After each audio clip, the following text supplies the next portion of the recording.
Hello dear student, today we will revise chapter first of class 7th nutrition in plants।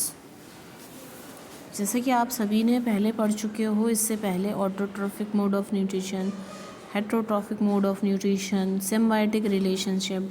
अब हम आगे चल के ये पढ़ेंगे कि जैसे जैसे सॉइल में अगर न्यूट्रिएंट की अमाउंट कम हो जाती है तो हम क्या करेंगे कि कौन कौन से तरीके को फॉलो करेंगे जिससे कि उसमें जो न्यूट्रिएंट का लेवल जो है वो कम हुआ है तो वो सफिशिएंट अमाउंट में आ जाए।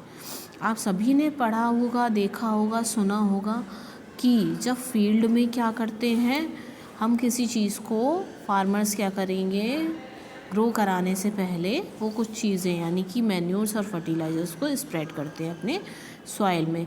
वो इस चीज़ को ऐड क्यों कर रहे हैं?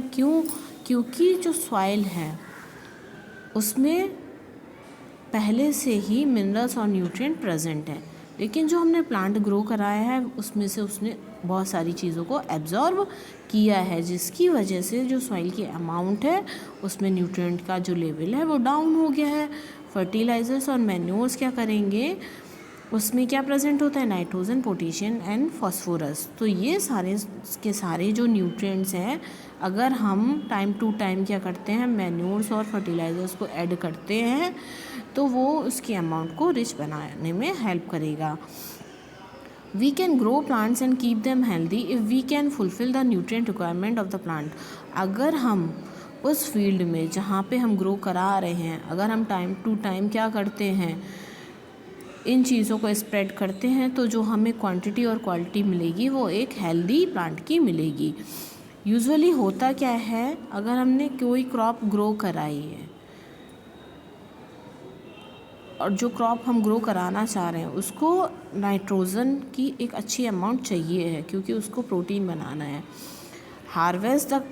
आफ्टर द हार्वेस्ट हमने कटिंग कर ली तो जो सॉइल है उसमें जो नाइट्रोजन है वो कम हो जाता है, और हम सभी ने पढ़ रखा है कि जो एटमॉस्फेरिक नाइट्रोजन है प्लांट्स उसको डायरेक्टली एब्जॉर्व नहीं कर सकते हैं जब तक कि वो सॉल्युबल फॉर्म में चेंज नहीं हो जाती है। They need nitrogen in a soluble form। The bacterium called rhizobium, ये जो राइजोबियम बैक्टीरिया है ये एटमॉस्फेरिक नाइट्रोजन को सॉल्युबल फॉर्म में चेंज कर देता है। But rhizobium can not make its own food, लेकिन राइजोबियम खुद से अपना फूड नहीं बना पाता है। So it live in the roots of the gram, यानी कि जो भी लेग्यूमिनस प्लांट्स हैं उस प्लांट की रूट में ये क्या करेगा, ये रहेगा और वहीं रह के ये एटमॉस्फेरिक नाइट्रोजन को सॉल्युबल फॉर्म में चेंज कर देगा। Most of the pulses are obtained from leguminous plant. In return इसके बदले में जो प्लांट्स हैं वो उसको फूड और शेल्टर प्रोवाइड करा रहे हैं बैक्टीरिया को। इसकी वजह से ये एक बन चुका है हमारा सिम्बायोटिक रिलेशनशिप, जिसमें कि जो प्लांट है वो बैक्टीरिया को रहने के लिए शेल्टर यानी कि जगह दे रहा है, जबकि जो बैक्टीरिया को फूड चाहिए वो उसे प्लांट प्रोवाइड करा रहा है।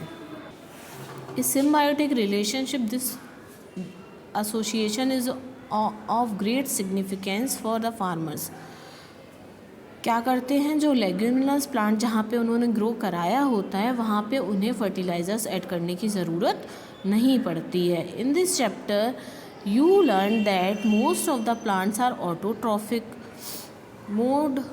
हमने मोड ऑफ न्यूट्रिशन भी पढ़ लिया। फर्स्ट हमने ऑटोट्रॉफिक क्या होते हैं ये पढ़ा। क्लोरोफिल क्या है, एक ग्रीन कलर सब पिगमेंट है जो प्रेजेंट है लीफ में, वो भी पढ़ा। हेट्रोट्रॉफ्स क्या होंगे, वो एनिमल्स या वो ऑर्गेनिज्म जो अदर प्लांट पे अपने फूड के लिए डिपेंड होंगे। इंसेक्टिवोरस प्लांट क्या होंगे, वो प्लांट जो इंसेक्ट ईटर्स है वो इंसेक्टिवोरस प्लांट है। जो भी एसेंशियल या जो नीडेड रिक्वायरमेंट है प्लांट्स की वो है उसका न्यूट्रिएंट, और वो प्रोसेस जिसके थ्रू वो अपने न्यूट्रिएंट को लेते हैं वो है न्यूट्रिशन। नेक्स्ट हमने पढ़ा था कि फोटोसिंथेसिस क्या है। तो प्लांट क्या करते हैं, क्लोरोफिल की प्रेजेंस में और सनलाइट की प्रेजेंस में, ऑक्सीजन और एयर की प्रेजेंस में क्या करेंगे, CO2 की प्रेजेंस में ये जो है ये ग्रीन कलर्ड जो लीफ हैं ये अपना फूड खुद से प्रिपेयर करेंगी। फोटो मीन्स लाइट और synthesis means to make something new, मतलब to make food, their food. तो वो प्रोसेस जिसमें फूड फॉर्मेशन हो रहा है वो है फोटोसिंथेसिस। सेप्रोट्रॉफ जो डेड एंड डिकेइंग मैटर से अपना फूड ले रहे हैं वो सेप्रोट्रॉफ है, और ये जो मोड है न्यूट्रिशन का, ये सेप्रोट्रॉफिक मोड ऑफ न्यूट्रिशन है। स्टोमेटा क्या है? Tiny hole present in the leaf are known as stomata. तो हमारा जो फर्स्ट चैप्टर था आज हमने वो कंप्लीट कर लिया है। Thank you students.